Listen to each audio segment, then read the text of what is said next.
Well, yeah, we are on to day 6 of the snow here in the Highlands.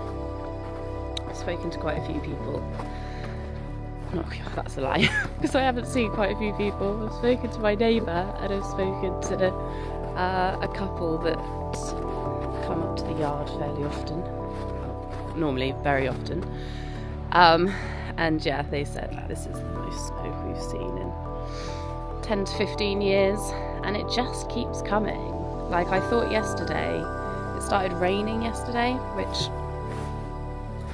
we were saying is not great. If it rains, it was due to rain today. It is due to rain today.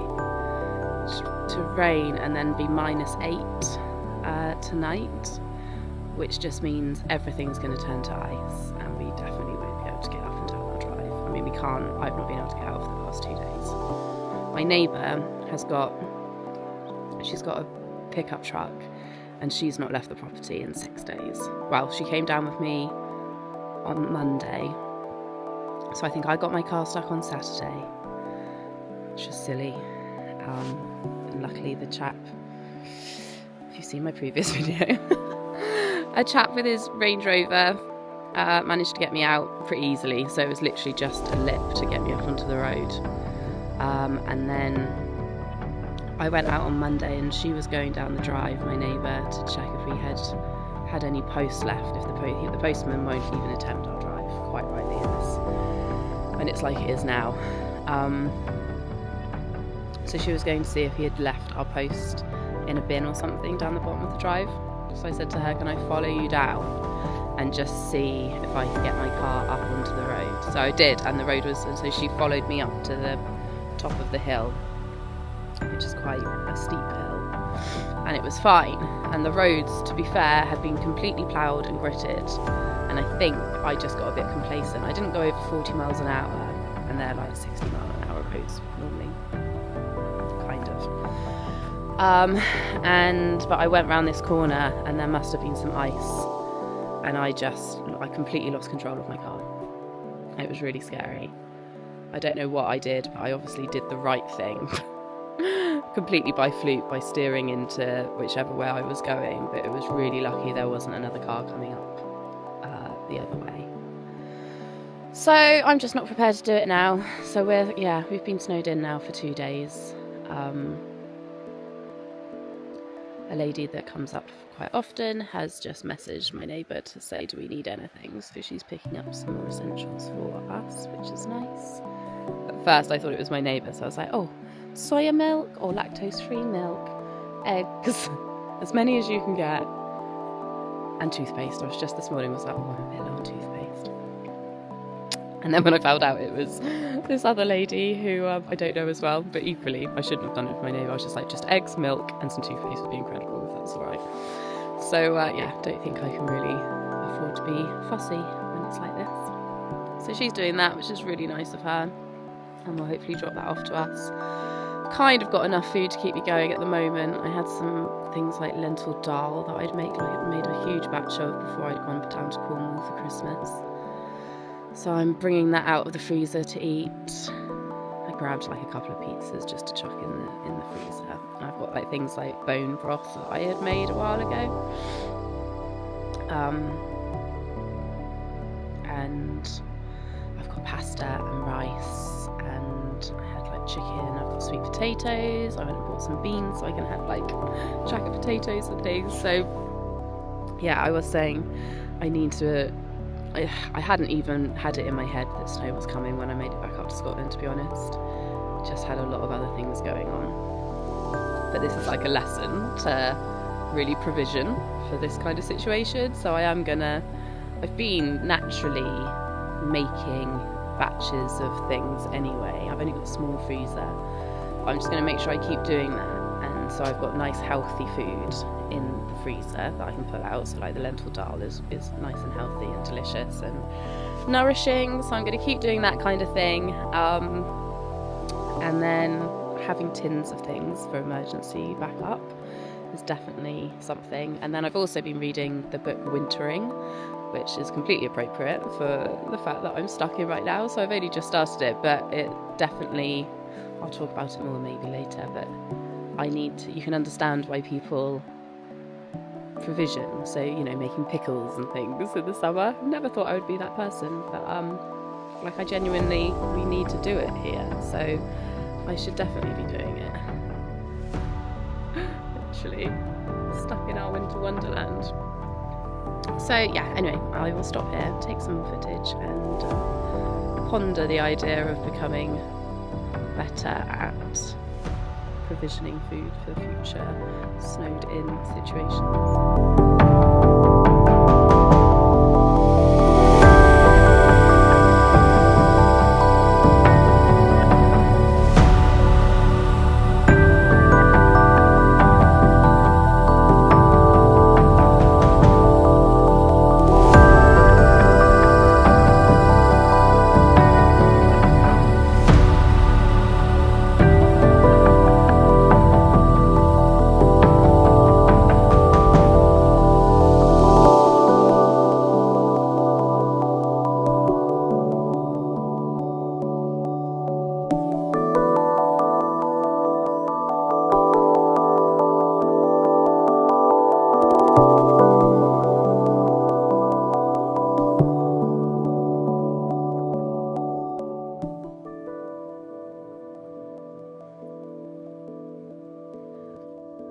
So yeah, after 3 days of being snowed in, we finally made it out, which, to be honest, was a relief. It's stunning having the snow here, and Scotland just comes into its own. It is such a beautiful sight, and yeah, really special. But kind of being snowed in on and off for kind of just over a week really has taken its toll a little bit, just in terms of having the freedom to be able to go and get what you need and do what you would normally do. So, I don't know, going for a swim, going to the beach, just all of those kind of things. So I've loved it. It's been a kind of welcome home to Scotland after some time away, but yeah, it's nice to have a bit of freedom back, and to have kind of moved on from that a little bit now. But yeah, I did just want to mention, I was saying earlier about the book Wintering. It was a really popular book, so I'm sure lots of people have read it, but it took me a few days to read. And the author, Catherine May, basically just goes from November to March, and she speaks about lots of different things in it. It was I think it was brought out a little while ago now. So a lot of the things that she talks about in it are things that loads of people are doing now. So cold water swimming, and like the power of crafting and all of those kind of things. I don't do any crafting. Used to be kind of all year round in the sea down in Cornwall, but I am not brave enough. There's lots of groups up here that are swimming in the sea now. They're breaking ice in the locks and they're going in, and I have so much respect for them. But yeah, so she speaks about lots of different things in this book, but not only is she talking about wintering as in the seasons and going through the different seasons and embracing winter for what it is, and not wishing it was summer still. So she kind of speaks about the fact that people find winter difficult, and actually we need to lean into it and embrace it. And in general I love winter, especially up here, when it is snowy and you can get up and down the drive. I wouldn't want to be anywhere else. I love being in the snow. I love autumn as well. Autumn's my utmost favourite. But I was born in January, and as long as it's not raining constantly, which it normally is in Cornwall, if it's a cold, crisp, dry day, I am more than happy to be wrapped up warm and exploring in winter. So she speaks about that. She speaks, as I was saying before, I think she speaks about provisioning and kind of making use of seasonal produce. local produce when it comes, and then preparing it so that you can have it for later on. So yeah, jams, chutneys, pickles, all that kind of thing. So it's something that I didn't think I would really bet.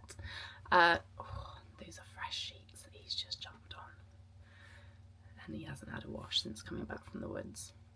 Anyway, I'll deal with that in a second. But she speaks about all of these things. She speaks about what you can do to help. Yeah, so not only is she speaking about winter in terms of seasons, but she's talking about the fact that she's having quite a difficult time, and she's kind of off work for different reasons, and she speaks about winter being a time that people need to maybe retreat a little bit and reset. And so yeah, it was interesting. I'm not sure I'm necessarily going to be implementing anything immediately, but I've had it for a while. I got it from a charity shop a while ago, and hadn't picked it up yet, and it just seemed like the perfect time. So when I was snowed in the bothy reading Wintering, it was definitely appropriate for that. So I'd recommend it. It's a nice book that you can kind of get through pretty quickly. She speaks to lots of different people about different things that they do to help when it's the depth of winter and they might not be having the best of times. So yeah, it was just quite a nice, gentle read. I'm on to my second book at the moment of the new year, which I love. I'm devouring it to the point where I'm kind of like slowing myself down a little bit so that I don't finish it too quickly. But yeah, I've been enjoying reading, so maybe I'll speak about that on my next vlog or at some point. But yeah, I'm going to sign off here. Hopefully you enjoyed the last bits of the snow. There's still a little bit on the ground. There's lots up in the hills still. And yeah, I'll see you guys soon. I need to stop, I feel like I'm just blabbering on now. But if you've made it till now, then thanks so much for watching, and I guess I might do like a shameless plug and just say I've had a few new subscribers lately, which obviously this isn't a very big channel, but it makes a massive difference, not just for all the, you know, boring algorithm stuff, but in terms of me personally, just sat in the woods in a bothy in Scotland picking up a camera so that I can look back on it one day and remember it, but also knowing that there's like this little community behind me that are quite enjoying the videos. It means a lot. So if you have subscribed, thank you so much. If you haven't and you fancy it, it puts a smile on my face. So yeah, it just makes me motivated to do another video. So click that button if you do fancy it, and I'm going to stop that because it makes me feel all kinds of awkward. Okay, hopefully see you guys soon, and I hope you're all well. Take care.